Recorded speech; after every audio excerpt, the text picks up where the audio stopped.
Hello and good afternoon. Can everyone hear me all right? Okay, excellent. Elaine, thank you for that very nice introduction. I am delighted to be joining you here today as we kick off the summer months. This is a perfect afternoon. Whoops, how's that? A perfect afternoon for talking about the abundance of flowers that we will be experiencing in the coming summer months. I want to thank the Allentown Art Museum for being so hospitable, both to me when I've come out to speak, as well as throughout the time that they've been hosting Tiffany's Gardens and Glass. Max, Elaine, Abby, Chris, thank you so much for your collegial welcomes each time I've been here. And I have to say, we're really thrilled at the Neustadt to have Tiffany's Gardens and Glass be part of the opening celebration for the debut and unveiling of the Allentown Art Museum's magnificent memorial windows. I have to say that I'd seen pictures of them along the way, and when I walked into the gallery to see them for the first time and to set up Gardens and Glass, I was absolutely floored. They exceeded my expectations. I've seen a lot of windows, and these are absolutely beautiful and right up there with the best of the best. So I'm really thrilled to be able to talk about the lamps that are being shown in conjunction with the windows today, and we'll touch on the windows very, very briefly.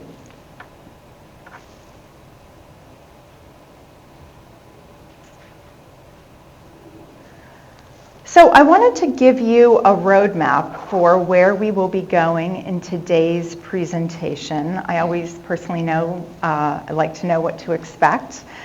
So today we will begin with an overview of Louis Comfort Tiffany's own personal love of nature and how his love of nature found expression in both his personal and his professional life to really set the stage for the sort of majesty that's being created in glass.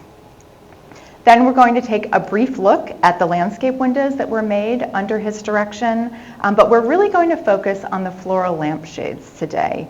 I want to show you some of the flowers that inspired a number of famous and favorite lamps, including examples that are in the exhibition. And also, I want to discuss with you just how labor intensive it was to design and make these wonderful works of art.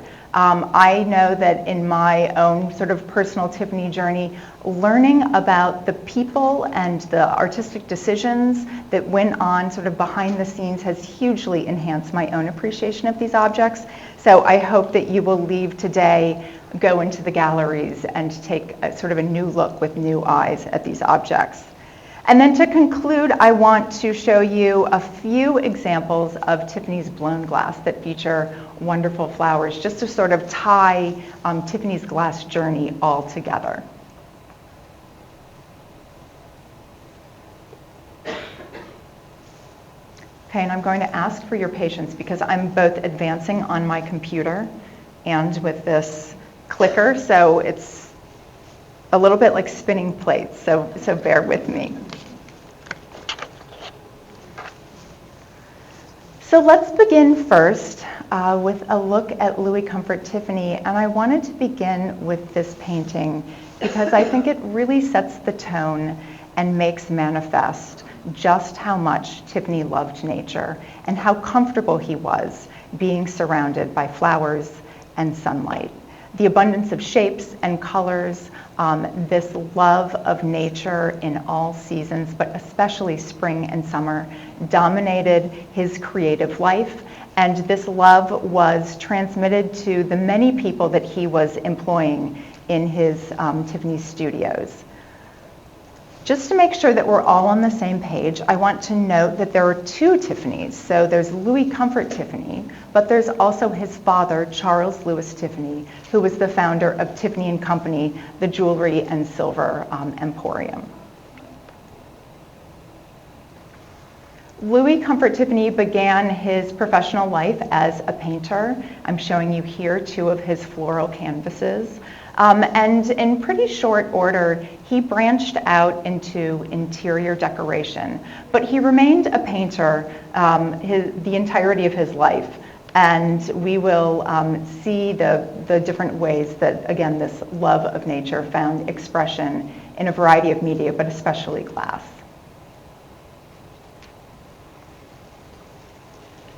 Very early in his glass career, he was branching out and having experiences that took him out of the studio and into nature. And I wanted to share this image with you. This is a photograph from a scenic trip that he took with some friends down the Delaware and Lehigh canals. And one of my friends and colleagues from the Lafayette Art Museum, the Lafayette College Art Museum, emailed me yesterday to say, indeed, there is an anniversary related to this trip on June 21st, this very day, so I want to share it with you. She writes, Tiffany and his guests, including Louise Knox, who would be his future second wife, her father was the president of Lafayette College. They took this 2-week voyage on the so-called Molly Polly Chunker. The boat was the Chunker. Molly and Polly were the 2 donkeys, the mules, who were leading them down on their journey. And apparently on this day, June 21st, they stopped in Easton, which my colleague Michiko advises the Allentown Art Museum is less than a mile from where they stopped. So I thought that was a kind of a fun and wonderful connection. You can see the sort of branches and floral decoration that they've included on this wonderful boat.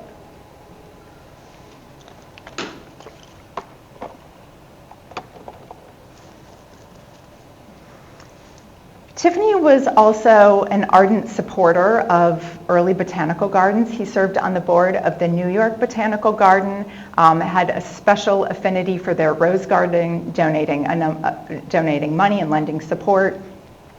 He was also a passionate supporter of the Cold Spring Harbor Biological Institute that was quite near to where he had his country homes on the North Shore of Long Island. I love this image on the bottom right of these sort of proper Victorian women out in their finery and their bonnets in this boat collecting specimens to study back in the lab.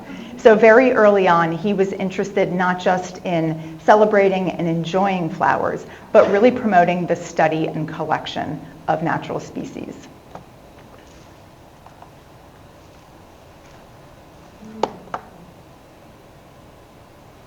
He had a vast private library with a number of titles related to flowers, and I show just a selection of a few of them here. His books included titles like Wall and Water Gardens, The Book of the Peony, and How to Know the Wildflowers.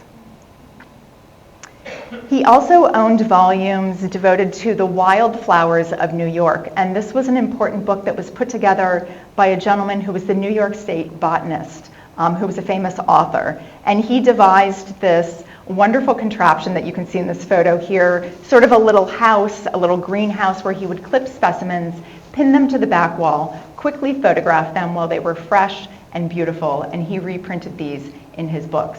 These same titles are likely books that Tiffany's designers were referencing in the design of their windows and their lamps. Louis was also a passionate amateur photographer, and I share with you an image that is in a private collection. This is a wonderful grouping of lotus that he took, likely in the pond outside of one of his homes, which you can just make out in the background. So you can see that he's sort of capturing the spill of light across these broad lily pads, the wonderful lotus blossoms that are jutting up from the water. It's photographs like this that would go on to inspire a number of his wonderful works in the studios. And then perhaps the most full expression of his love of nature were his gardens at Laurelton Hall, his country estate on Long Island. Laurelton Hall was nearly 600 acres, and you get a sense of the property in this image on your left. Although it is black and white, you have a sense of the sort of verdant greens in the gardens on the right. Some gardens were formal, others were wild. He embraced all sorts of growing plans. And here are the water gardens. Perhaps he was using the water garden book to reference the plantings that would adorn and encircle these various water gardens on the property. Tiffany was also cultivating flowers in greenhouses, and I show you here an abundance of hydrangea, which were then brought into his home, this grand fountain court, and they were shown to their sort of full effect. You can see that image that I shared with you, the painting of Tiffany among his garden, just on the far right in the right-hand photo. And to give you a sense of how Tiffany was living with plants, he wasn't simply bringing in cut flowers. Flowers and plants were growing on all levels of his home, particularly in this fountain court. And he would change them out according to the seasons. In his living room, flowers burst into bloom, both potted and cut. I'm particularly astonished by this this profusion of hydrangea here. They look to be taking over the living room. I don't know how one would even sit in this chair.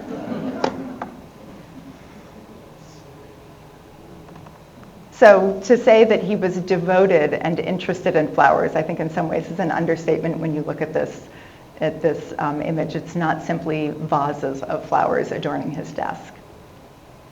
And so, as I said, Tiffany was a painter, a lifelong painter, and I share with you here one of his canvases, a beautiful arrangement of peonies that he painted sometime in 1883, very early in his career. And Tiffany's goal throughout his career was to really translate paintings into glass. Historically, stained glass had been literally pictures painted onto sheets of glass. Tiffany wanted to innovate with different types of glass so that pictures could be built of colored, textured, transparent glass. And you can see the wonderful effects of that translation of his painting into glass in the bottom right-hand corner.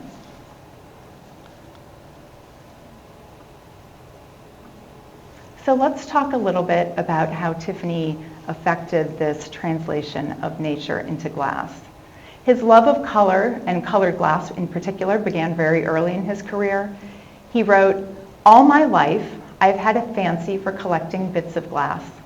As a boy, I was fond of the bright colored jewels in my father's shop, Tiffany and Company, and the passion for color grew with age." He says this in 1881, just as he's beginning his career in stained glass.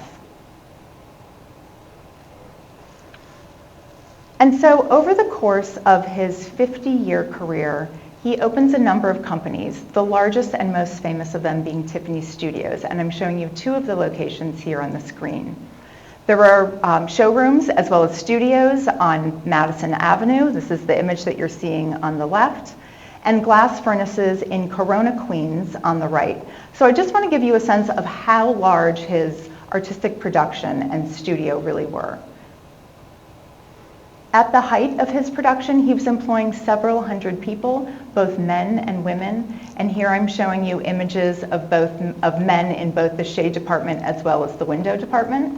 You can see them selecting glass, soldering lampshades together.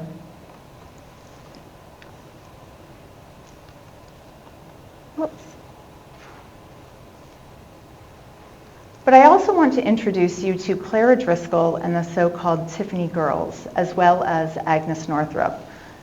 Here is Clara Driscoll. Here is Agnes Northrop. These are the women who are really responsible for bringing these magnificent works of art, floral art, to life. They're selecting the windows, they're selecting the lamps, and in some cases, even designing the lamps.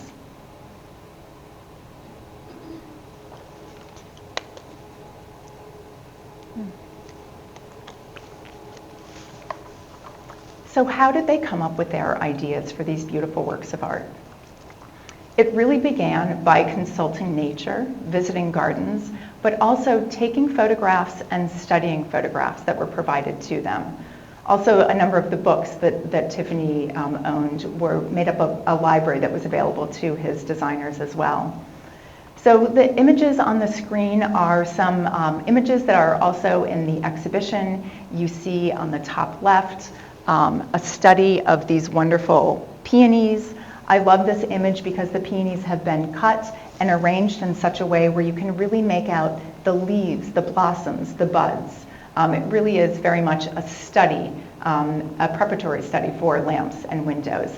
But you see hydrangeas, the lotus, magnolias, palm trees. These are some of the flowers that we'll be taking a closer look at as they're realized in glass.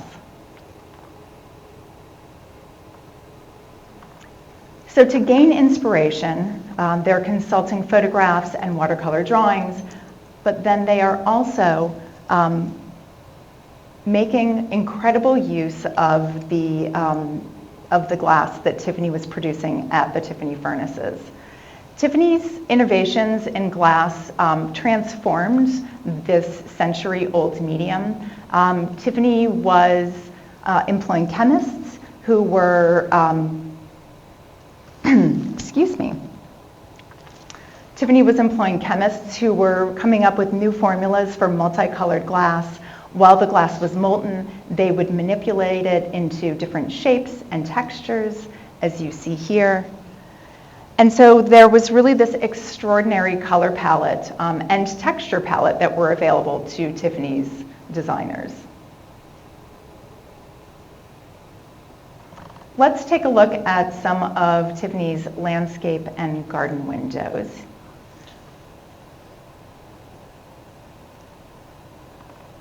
So very early on, in the first sort of decade of Tiffany's window production, flowers did feature in the designs, but they were sort of afterthoughts or sort of small expressions. Here you see a little bouquet of roses. You see a garland of some sort of unidentifiable flowers. So again, these are sort of not full studies, as we will see as time marches on, but sort of accents within these larger designs.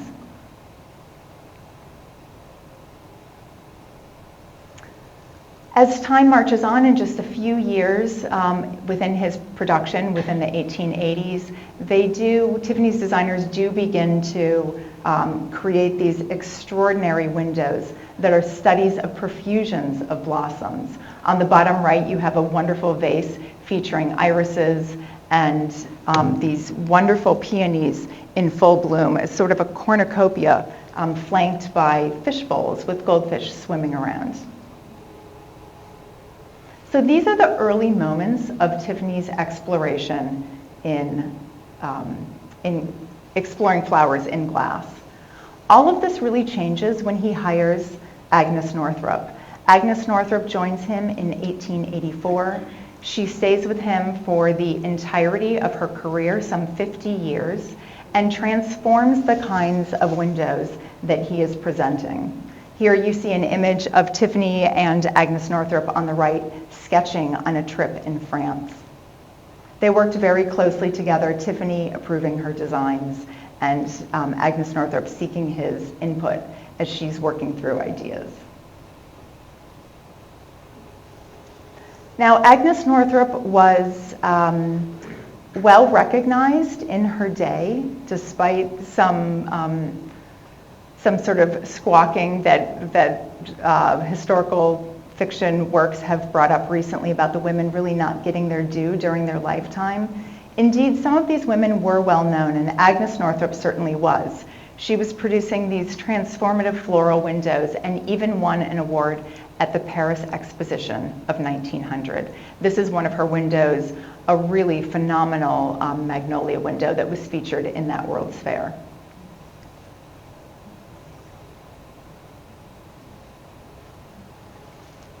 Her very first landscape window resides in a church in Brooklyn, and it's this quiet woodland scene. Here you can see a heart in a quiet moment drinking from this body of water. The trees are cool, the sunlight is filtering through the canopy. The heart is even obscured by a little brush. It's a really beautiful meditative moment. And I think that this design certainly goes on to inform a number of Agnes Northrop's window designs, including windows that are here at the Allentown Art Museum. I want to just make the point that Agnes Northrop herself was an avid photographer, just like Tiffany. And the image that you see on the left is a photograph that she took at Casina Park, which was in Queens, near where she lived.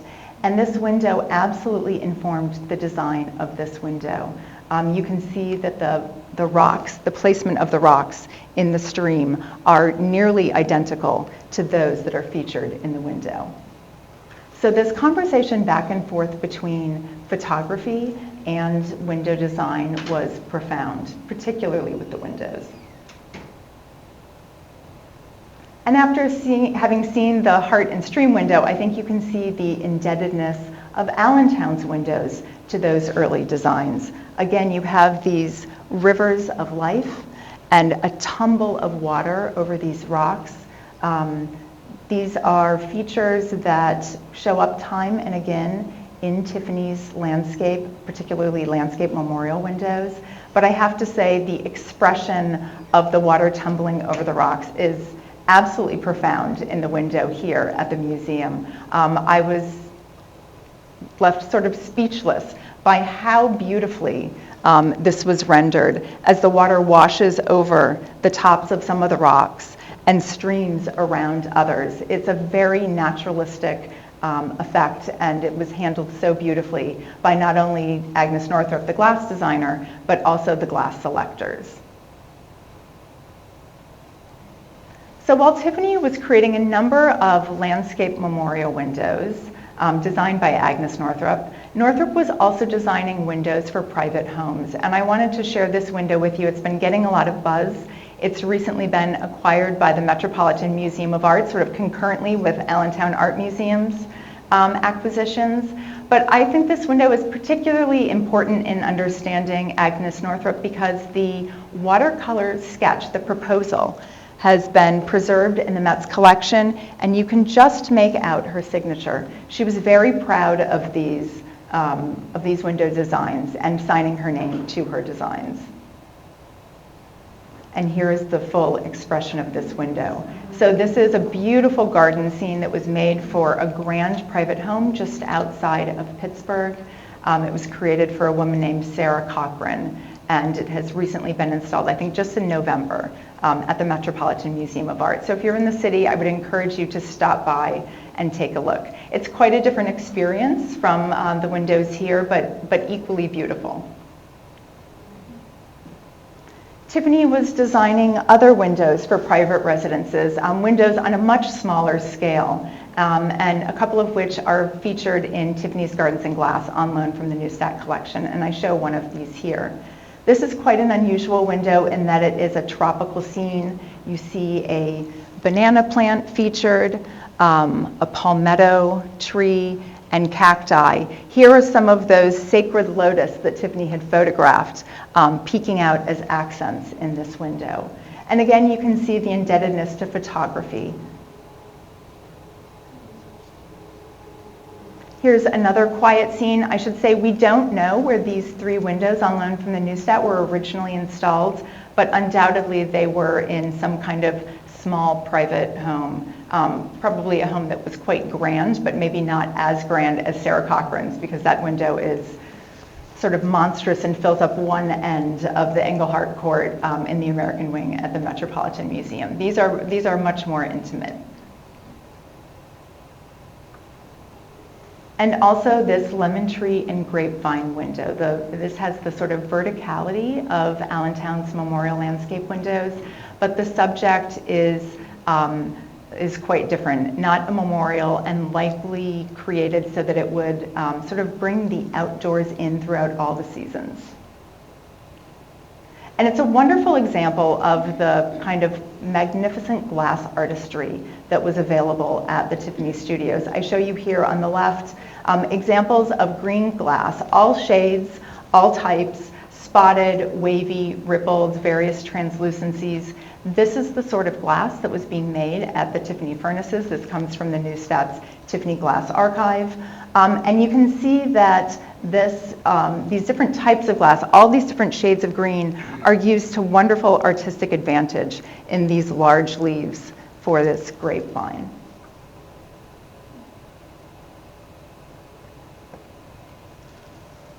So let's talk about the floral lamps and take a closer look at what was going on in the women's glass cutting department as they brought these magnificent objects into being.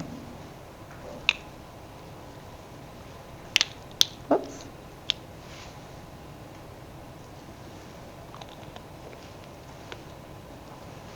So as I said, Tiffany's lamps were being designed, but also selected and cut by the women of the women's glass department.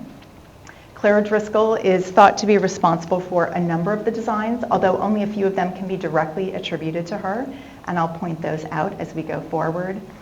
These are women who were not necessarily art school attendees.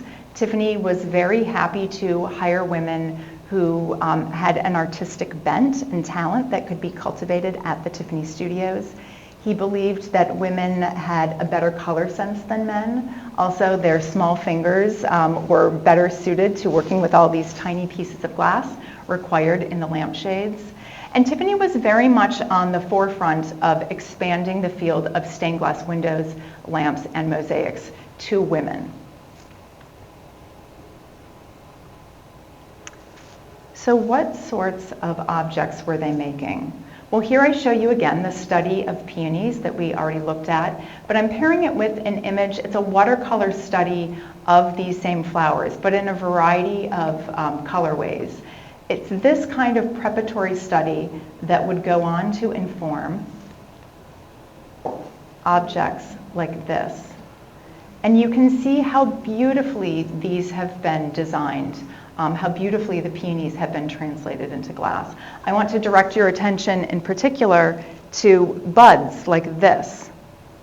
They have been carefully studied. You can see that the way that these peony buds, they sort of start as a tight fist, right? And then the green begins to split and the colorful blossoms begin to burst forth, and that has been beautifully captured in this lampshade. So Tiffany's designers are not simply showing flowers at their peak blossom. He's interested in depicting sort of each stage of flowering and growth. And here is an overview to enjoy the sort of selection of pinks and reds that have been chosen for this shade.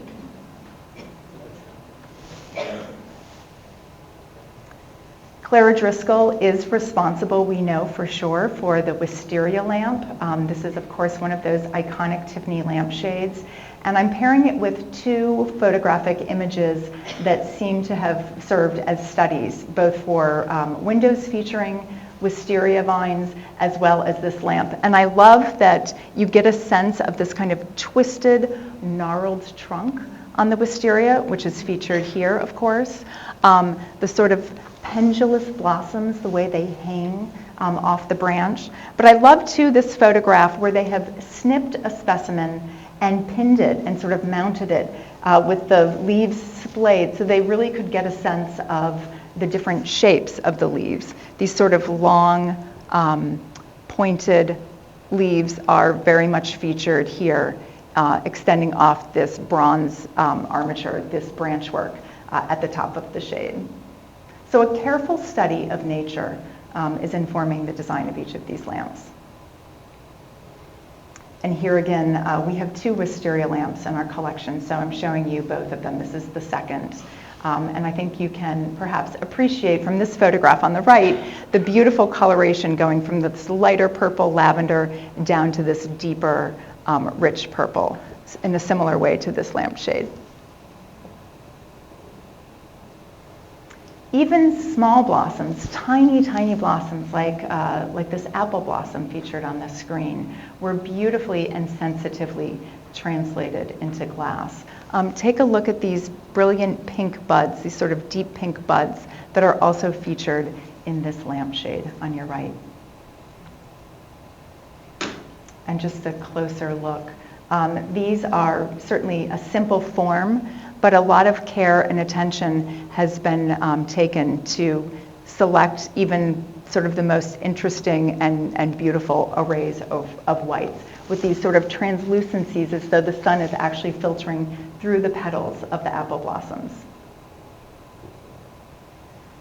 Sometimes the use of flowers was a little more literal in the studio, as revealed by this photograph. On the left, you see cut daffodils that have been arranged in a cone form to try to work out the design for the lamp on the left, the lamp on the right. And you can see that they have been sort of pinned and arranged on this form to get a sense of how the blossoms will fall to the right or to the left, how the shadow might break across the long, slender, spear-like leaves. And the final result, I think, is really a breathtaking study.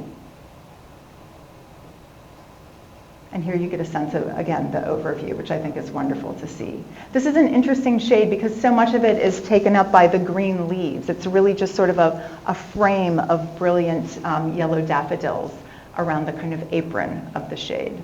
So a very clever approach. And so not only was Tiffany interested in depicting apple blossoms, peonies, wisteria, his designers were also paying careful attention to different species. And I want to show you 4 different lamp designs that sort of explore this idea. So in this first example, this lamp, of course, is in Tiffany Gardens in Glass. It depicts the hardy white water lily. And you can see that the translation is very faithful. The design is very faithful. These flat lily pads float on the surface of the water, as do these sort of generous cup pond lilies. The American lotus takes a star turn in this rather rare Tiffany lamp shade. Less than 20 of these were made. This one is in our collection, though not in the show. And the designers have taken an artistic liberty, sort of like they did with the daffodil lamp, where they've taken this flower that extends up towards the sun out of the water, but they've inverted it to create this beautiful kind of cascade of flowers, again, around that sort of interesting sloped bottom edge of the shade. This is a favorite. This is a very rare shade in our collection. It's one of 2. We think that this was probably a lampshade for a newel post, but look how marvelously it takes as its subject this sacred lotus. I love here in this photo, you can really see as the sun filters through the petals, the deep pink tips. The designer, or rather the selector, has paid careful attention to this flower growing in nature because glass has been selected in that exact same way. Lighter pink at the bottom, darker pink on the tips of these blossoms. You can see too that the lily pads are extending up out of the water here on the shade.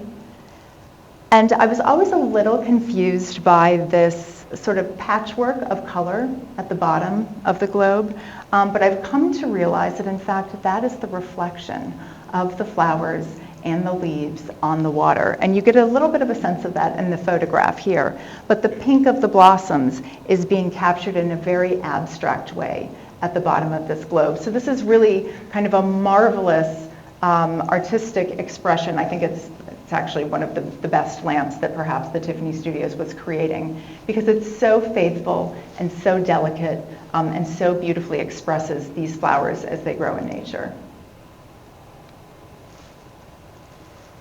Here's another example. Again, it's the sacred lotus, but it's been interpreted in a slightly different way. This is quite a massive lamp. It's been acquired recently by the Toledo Museum of Art.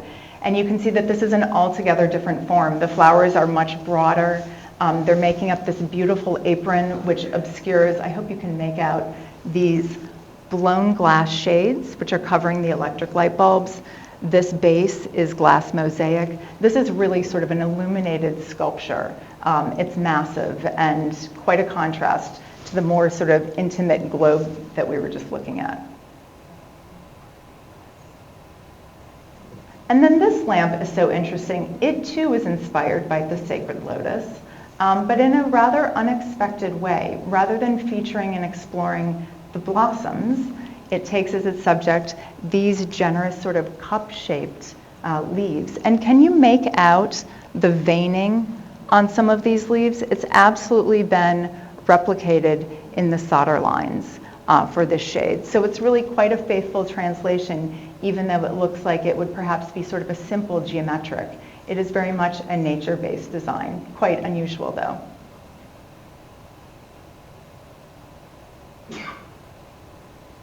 So I wanted to walk you through the process of making a floral lampshade and the ways in which Tiffany's designers and glass selectors would translate nature into glass. And so I thought we would use as our example one of the lamps that's in Tiffany's Gardens and Glass, which I hope you've had a moment to enjoy in person, this poppy reading lamp. And so you can see that the designer of this shade, and we're not sure who it was, perhaps it was Claire Driscoll, it's not confirmed, may have gone out into nature and enjoyed these beautiful flowers with these delicate petals, sort of ruffled petals, this complicated center, these sort of spindly leaves that are a feature of the poppy. So this image on the left would have been sort of the moment of inspiration. So how do we go from the moment of inspiration to the executed lampshade? You begin by studying the flower that is to be translated into glass. Now, as I said, some of the women working in the women's glass cutting department were trained in art school. Those who were not had the benefit of learning from those who had attended art school. Advancing my own rather than yours. So one of the things these women would have learned in art school was how to deconstruct flowers. Whether you were designing lamps, you were painting porcelain, you would have needed to understand all the different parts of a flower in order to beautifully interpret it. So here the flower has been broken apart. You see the full blossom. You see the blossom from the side, from behind. You see the different seed pods, the different buds. So understanding sort of each particularity of these flowering plants would have been essential before you begin your design process.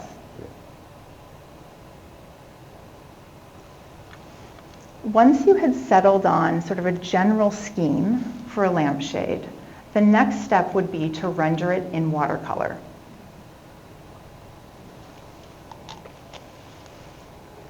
Here is a rare survival on the left, a study for a poppy lampshade. Not too many of these lampshade studies survive, and this is a wonderful example. The watercolor, of course, suggests the transparency and translucency of the glass, so it was a wonderful medium for this design process. And to design a shade, in most cases, only a third of the design would need to be created, because so often Tiffany's lampshades have that sort of triangular shape that we're looking at on the screen repeated 3, occasionally 4 times around the shade. And you don't feel those repeats because the glass selection is so individual that it just seems like this wonderful sort of flowing bouquet. But again, we have to keep in mind that although these objects are handmade, they are being created in multiples. Sometimes lampshades were made in multiples of perhaps 50, upwards of 50 even. And so you needed to, Tiffany's designers and glass selectors needed to figure out how they could make these lamps beautiful, but sort of streamline the process. And so designing in thirds was one way that they did that. Once the design had been created and approved by Tiffany, it would need to be translated into a paper pattern. And I hope you can make out that each of these pieces bears a number, starting with 1. From here, brass patterns would be created. And so the similarities between sort of dressmaking, if any of you have ever done any sewing, even in home ec years ago, as I did, it's very much the same. Taking a paper pattern, creating these templates, creating these templates, which would be used to select each and every piece of glass. Once the individual pieces of glass had been worked out, had been decided upon, where the lead lines would go, where the glass would sort of live in the design had been sorted, they would create a wooden lampshade mold, like I'm showing you here on the screen. And they would take the pattern and apply it to this three-dimensional form. So this is really tricky, taking a three-dimensional living specimen, flattening it into 2 dimensions, but then thinking through how that three-dimensional, now 2-dimensional form will now be applied to a 3-dimensional object. So the sort of mental gymnastics, the design acumen is really quite profound.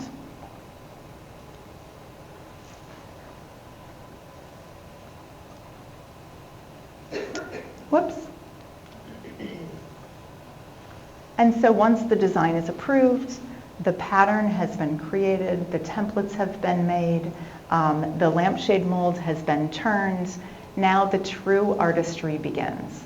Of course, having a beautiful design is essential to a beautiful finished artwork, but equally important, I would argue, is the selection and cutting of that glass. You can have a wonderful design, but if you don't have beautiful glass, and if you don't have someone who knows what to do with that glass, you're not going to have a beautiful final result. So the selectors are some of the unsung heroes at the Tiffany studios. We make a lot about the designers, but really the selectors were absolutely pivotal, and I would say every bit as important as these designers whose names we know so well. So you would begin your selection by going to the stores of glass. There would be racks and racks and racks of glass at the Tiffany studios. And you would have a color palette that had been suggested. We've just seen it with the red peonies, or the red poppies, and the green foliage. And you would begin to pull sheets of glass off these shelves, trying to divine which pieces of glass would be just right for your design. Once each piece of glass was selected and cut and laid on that template or pattern, now the work with those tiny little fingers really began. Sheets of copper, as you see here, these are thin, thin sheets of copper, were laid on this template, this brass template, and cut into these thin little strips. These strips were then applied around the edge of each and every single piece of glass with a little bit of overlap on the front and back. Wisteria shades have about 2,000 pieces, so imagine doing this over and over and over and over again, just folding, cutting, folding, cutting, folding, wrapping. The reason that you needed to wrap each of these pieces in copper foil was because this metal is what the solder would adhere to. This sort of the glue that holds this lampshade together. And here I hope you get a little bit of a sense of what that looks like. So to begin actually assembling this shade, you take your wooden molds, and I should say this is a model that was made by our conservator to express this process. You take your wooden molds, you put a brass ring at the top, and then you begin to pick up each and every piece of glass that's been selected, cut, and wrapped with copper foil, and you begin to solder the pieces together. I hope you can see that some of these bear a thin copper outline, and some of them have a thicker silver solder outline.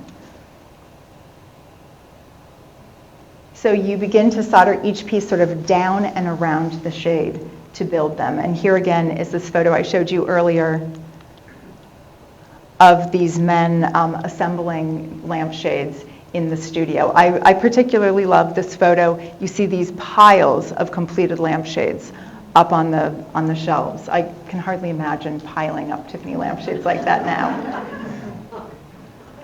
But can you see this fellow here? He has one of the wooden molds. He's holding a kind of a clunky soldering iron. Here the cut pieces are arrayed on the table, and he's picking them up one by one and soldering them next to each other onto this form. Once the lampshade had been built, they would lift it up off the mold, flip it upside down, and begin to solder the interior, which is the details that I'm showing you here. So on this half of the lamp, I hope you can see the copper outlines. These pieces of glass have yet to be soldered, whereas this bright, shiny silver solder, the solder has been applied, and they're well on their way to building in stability, sort of additional stability to these lampshades by soldering the interior. Once the interior has been soldered, they turn it back over, right side up, and they apply one more layer of solder to the exterior to make sure that the lines are sort of smooth and beautiful and perfect. and it builds in all the more support.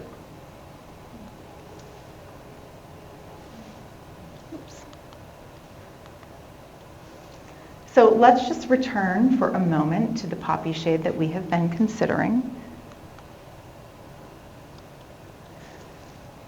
Now, some of the details in Tiffany's lamps were really tricky to create just through glass selection, particularly with the poppy. Some of those centers, do you remember the photograph of the poppy as it was blooming, has these little tiny filaments in this sort of very textured, very finely textured center. The leaves are sort of scraggly and spindly. It'd be very difficult to cut each of those little pieces of leaves or those little spindles in the center of the poppy. So Tiffany's designers innovated in a very clever way. They thought, what if we take thin pieces of brass and we stamp them to create this sort of beautiful filigree that can be soldered over the top of these flowers to create those essential details. And so what I'm showing you here on the left are some of the leaves and the center overlays before they are applied to the poppy. Sometimes these overlays were applied to the interior. So here we're looking at the interior of a poppy shade with the leaves, with the brass filigree soldered over the leaves. And you see this wonderful, from the proper side, this wonderful sort of soft lacy effect as the light shines through and gives the silhouette of that brass filigree. So it's very clever problem solving at every turn. And so to recap, we have this incredible process for creating a lampshade, which goes from studying a specimen to proposing a design to really working out just how the flowers will beautifully fall around this design to the full execution. And I should add that the number of people who were probably involved in making a lamp from start to finish, it may have been as many as 14. You have people who are making the glass. You have people who are first creating even the recipes for the glass. You have the people designing the lampshade. You have the people selecting the lampshade, cutting the lampshade, doing the copper foil. And then there's the person who's designing the base, casting the base, doing the wiring. So it's this really extraordinary process. So many hands, talented hands, are coming together to create these incredible works of art. And then we'll just, as a little exclamation point on the process, I couldn't help but include this image. This is a wonderful lamp screen that's included in the exhibition. I sort of think of these as lamp jewelry, if you will. It's really a beautiful little leaded moth. The dragonflies were also made, some butterflies. These are rather rare, but they would be suspended from the finial, the very top of the lamp, to shield the harsh glow of the bright electric bulb. These bulbs in the early part of the 20th century would seem very, very dark to us today, but because electricity was a new technology, these lights were very, very bright and sort of jarring. And so these wonderful little expressions of nature were created to help shield that bright light from people's eyes and protect them.